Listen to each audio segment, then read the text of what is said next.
At nature, I'm self-destructive. But for some reason, along the way, it seemed like I was trying to mess up as many things as I possibly could. I was a BMXer, and so I'm going crazy on my bike.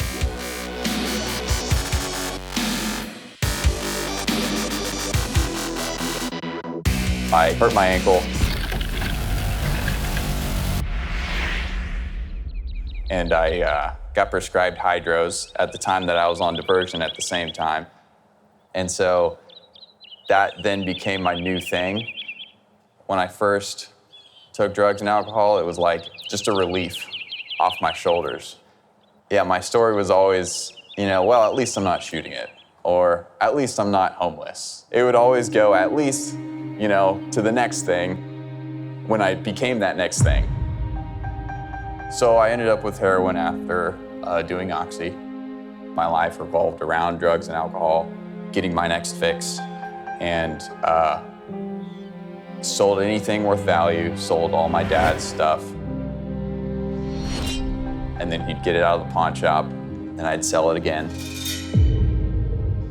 It was miserable. I did try to get sober before this last time where I've actually stayed sober, and a lot of it was fear of missing out on what everybody else is doing, the party, the thing, the girls.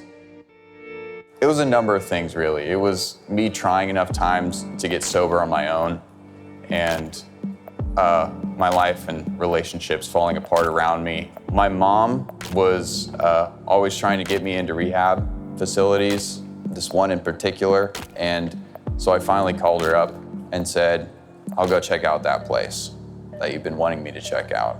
I found out about Hope Creates through my counselor. I connected with Kathy, the person who runs Hope Creates. She told me to send in some photos for the annual exhibition, and so I sent her in some photos. I didn't think it was that big of a deal until I came down and experienced the exhibition. And experienced being around people, and not just people, but people looking at my artwork and liking it, and then being interested in my story. Going out into nature and taking pictures of beautiful scenery. I'm not thinking about my problems. I'm not thinking about all the things that are going wrong in my life. I'm thinking about the beautiful scenery. I believe that when I'm creating, I'm doing the opposite of self-destructive. Somebody who's in photography, all I want to do is help them, because I've been helped. In early recovery, I was given a camera, and that's how I got into it in the first place. Hope Creates set me up with a mentor. I noticed when I worked with him, my photography skills they grew exponentially. And I was just so blown away by how much he was willing to give to me so freely. Yeah, once again, I just can't do this on my own. If I wouldn't have gotten sober, I would for sure be either dead in the hospital or in jails. I'd be in that vicious cycle. And it's not even getting high for me anymore. It's just feeling okay in my own skin. Anything that I've ever done on my own doesn't go very well.